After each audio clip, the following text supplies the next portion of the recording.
Hi friends, कैसे हो आप लोग। स्वागत है आपका अपने channel math research centre Aryan sir पर। तो फ्रेंड्स, आज फिर से लेके आया हूँ आपका टाइम एंड वर्क। जब तक ये कोर्स मैं कंप्लीट नहीं करूँगा फिर दूसरा टॉपिक मैं शुरू नहीं करूँगा।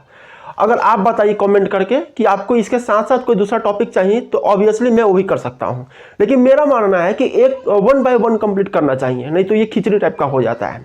क्योंकि ये मैथ है तो मैथ का एक टॉपिक क्लियर करो, सेकेंड टॉपिक फिर दूसरा मतलब फिर बाद में क्लियर करो, ठीक है। तो चलिए क्लास को शुरू करते हैं। अब जो भी क्वेश्चंस है वो क्वेश्चन थोड़ा टफ होते जाएगा, जैसा कि मैंने आपको पहले ही कहा था। तो हर एक क्वेश्चंस को आप रिपीट करना, जितना ज़्यादा प्रैक्टिस करोगे उतना आपका कॉन्फिडेंस बढ़ेगा, उतना आपका सवाल पे पकड़ बनेगा, ठीक है। चलिए क्वेश्चंस दिया हुआ है, ए और बी मिलकर किसी काम को 8 दिनों में समाप्त कर सकते हैं। ए और बी, ए प्लस बी मिलकर किसी काम को 8 दिनों में कर सकते हैं, ठीक है। यहां तो कोई दिक्कत। चलिए आगे लिखा हुआ है, बी अकेले काम को 12 दिनों में कर सकता है। बी अकेले काम को 12 दिनों में कर सकता है, मतलब बी अकेले काम को कितना दिनों में कर सकता है? 12 दिनों में कर सकता है, ठीक है। बी अकेले 4 दिनों तक काम करता है, उसके पश्चात ए अकेले उस काम को कितने दिनों में पूरा करेगा। मतलब कह रहा है कि बी, मतलब ये दोनों का अपना कैपेसिटी बता दिया। अब कह रहा है कि बी 4 दिन तक काम कर लेता है, उसके बाद वो छोड़ देता है, फिर उसके बाद ए बचे हुए काम को कितना दिन में खत्म करेगा। तो चलिए इसको बनाते हैं।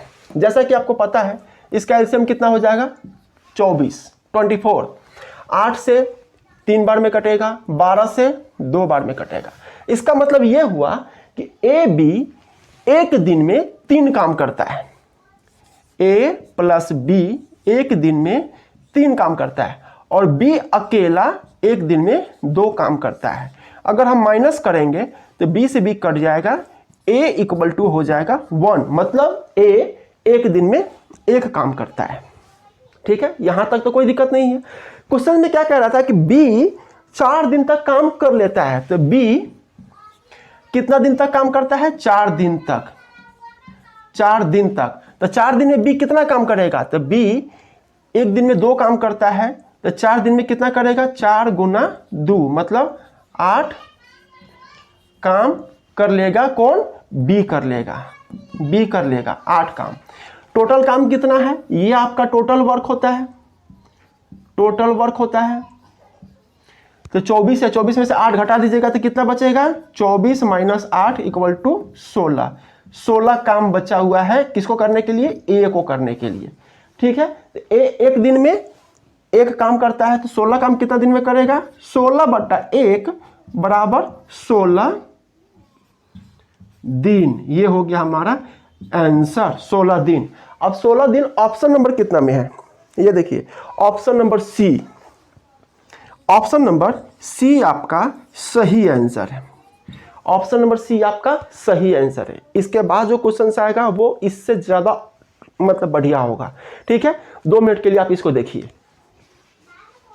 अगला क्वेश्चन देखिएगा। अगला क्वेश्चन में क्या कह रहा है, ए और बी मिलकर किसी काम को 8 दिनों में, ए और बी, ए प्लस बी मिलकर किसी काम को 8 दिनों में, ठीक है। बी और सी उसी काम को 12 दिनों में खत्म कर सकते हैं।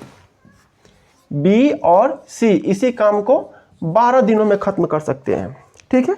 यदि तीनों मिलकर काम को 6 दिनों में समाप्त कर सकते हैं, मतलब तीनों मिलकर 6 दिनों में कर सकते हैं। यह कह रहा है यदि तीनों मिलकर काम को 6 दिनों में समाप्त कर सकते हैं, मतलब 6 दिनों में तीनों कर ही सकता है। तो तीनों कौन?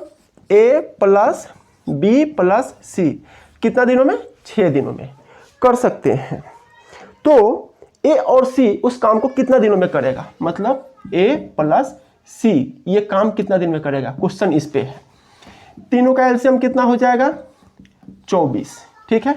8 तिरका 3 बार में, 12 दूना 2 बार में, 6 चौका 4 बार में, ठीक है। इसका मतलब यह हुआ कि ए बी का एक दिन का काम 3, बी सी का एक दिन का काम 2, ए बी सी एक दिन का काम 4, ठीक है। ये तीनों मिलकर एक दिन में 4 काम करता है, ये दोनों मिलकर एक दिन में 2 काम करता है, ये दोनों मिलकर एक दिन में 3 काम करता है। यहां तक तो कोई दिक्कत नहीं है। अब ध्यान दीजिए, हमसे ए सी का कॉम्बिनेशन पूछ रहा है। यहां पर ए बी का है, बी सी का है, ए बी सी का है, ठीक है। तो हमको पहले चाहिए सी, तो ए बी को हम घटा देंगे इसमें से, तो ए प्लस बी प्लस सी बराबर 4, हमको सी निकालना है तो ए बी वाला घटा देंगे, ए प्लस बी बराबर 3, माइनस माइनस माइनस, बी से बी खत्म, ए से ए खत्म, सी इक्वल टू 1, सी का वैल्यू मिल गया। अब ध्यान दीजिए, हमको फिर क्या चाहिए, ए चाहिए। अब हमको ए चाहिए तो बी सी वाला इसमें से घटा देंगे। कौन घटा देंगे, बी सी वाला, A plus B plus C equal to 4, B plus C equal to 2। ठीक है, कोई दिक्कत हो तो आप कमेंट में बता सकते हो। ठीक है, बी से बी खत्म, सी से सी खत्म, और यहाँ पे आ गया 2, ए इक्वल टू 2। मतलब ए का वैल्यू अब बी का सी का वैल्यू ये हमको जोड़ देना है। तो ए का वैल्यू कितना, 2, और सी का वैल्यू कितना आया था यहाँ पर, 1। ए प्लस सी का वैल्यू कितना हो गया, 2 1 3। अब ए प्लस सी टोटल काम, तो टोटल काम कौन है हमारा, ये है हमारा टोटल वर्क।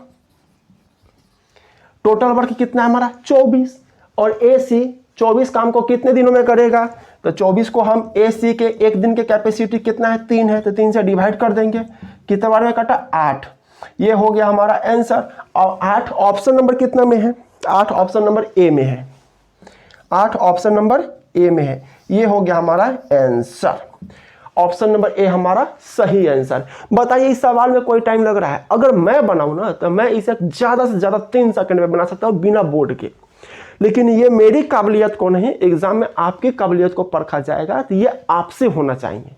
ठीक है, मैं स्पीड में नहीं पढ़ाता हूं कि कहीं आप उसको समझ ही नहीं पाओ, इसीलिए मैं धीरे धीरे पढ़ाता हूं। अभी मैं पढ़ा तो मुझे लगा था कि मैं थोड़ा स्पीड कर रहा हूं, लेकिन फिर अपने आप को रोक रहा था। चलिए देख लीजिए इसको। अगला क्वेश्चन देखिएगा, अगला क्वेश्चन में क्या कह रहा है, ए एक काम के 2/3 भाग को 8 दिनों में, ए एक काम के 2/3 भाग को 8 दिनों में। ठीक है, बी काम के 3/5 भाग को 6 दिनों में, बी काम के 3/5 भाग को 6 दिनों में कर सकता है, तो ए और बी दोनों मिलकर काम कितने दिनों में खत्म करेगा। तो ए और बी दोनों मिलकर काम कितने दिनों में खत्म करेगा, मतलब क्वेश्चन है ए और बी दोनों मिलके, मतलब ए प्लस बी इक्वल टू वाट, ये दोनों मिलकर कितने दिनों में करेगा। अब ध्यान दीजिए, यहाँ पर पहले हम ऊपर नीचे लिखते थे, अगल बगल में क्यों लिखे, क्योंकि ये फ्रैक्शन है, इसको हमको होल नंबर में लेके आना है। और आपको पता होगा कि पहले जब ये फ्रैक्शन था तो हम कहते थे कि इसमें टोटल वर्क मान लिया जाता है, और कितना नंबर को हम माने, जो क्वेश्चंस को हमारा आसानी से सॉल्व करा सके, तो हम ये बोले थे कि इसको गुना कर लेना। तो एक में था तो उसको गुना करेंगे। अब ये जब दोनों में है तो क्या वैसे हम उसी प्रोसेस को यूज करेंगे, बिल्कुल नहीं। अब क्या करना है, ध्यान दीजिए, इसको और इसको, ये चारों का एलसीएम निकाल देंगे। तो जब 6 है तो 3 लेने का जरूरत नहीं है, 8 5 6, 8 5 6, इसका एलसीएम क्या हो जाएगा, 2 से 4 बार में कटेगा, 5 रह जाएगा, 3 बार में 5 3 15, 15 चौका 60, दोनों 120।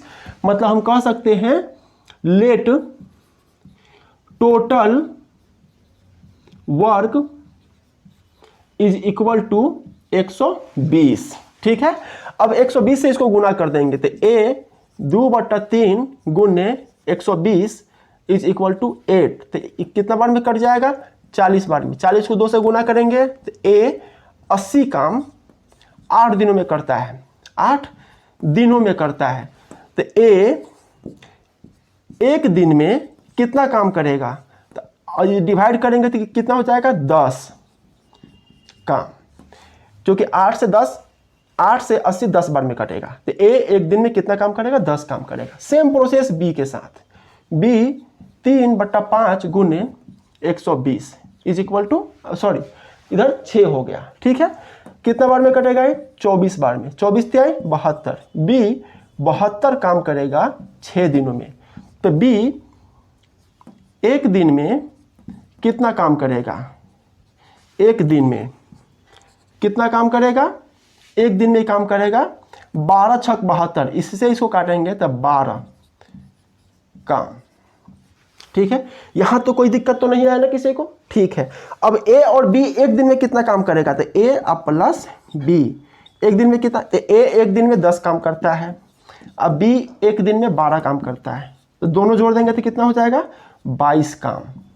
मतलब ए बी एक दिन में एक साथ 22 काम कर सकता है, और करने के लिए काम कितना है 120, तो 120 काम वो कितना दिन में करेगा, तो 120 बट्टा 22 काट दीजिएगा इसको, तो 60 बट्टा 11, 11 पचे 55, 5 सही 5 बट्टा 11 दिन, ये हो गया हमारा आंसर। ऑप्शन नंबर कितना है, option number B, option number B आपका सही आंसर है, ऑप्शन नंबर बी आपका सही आंसर है। तो ध्यान दीजिए, पहले जो फ्रैक्शन में था ये पार्ट में काम दिया हुआ था, तो हम एक को ही काम मान के उसको सॉल्व करते थे। अब ये दोनों में दिया हुआ है तो दोनों में कैसे मानेंगे, अगर ये 3 कोई होता, ए बी सी होता, तो भी हम वहाँ पर इसको लिए हैं और उसके बाद में इसको लिए हैं, तो उसका भी नीचे वाला पार्ट और तीनों का जो डेज है वो उसका एलसीएम निकाल के ही हम टोटल वर्क मानेंगे। इससे क्या हो जाता है कि हमें हमेशा सॉल्व करने के लिए, इसे ए 80 दिन मिलता है, बी का 72 दिन मिलता है, कोई मतलब कि फ्रैक्शन नंबर नहीं मिलता है। फ्रैक्शन नंबर आना मतलब कि गलती होने का चांसेस बढ़ जाना, ठीक है। देख लीजिए एक बार,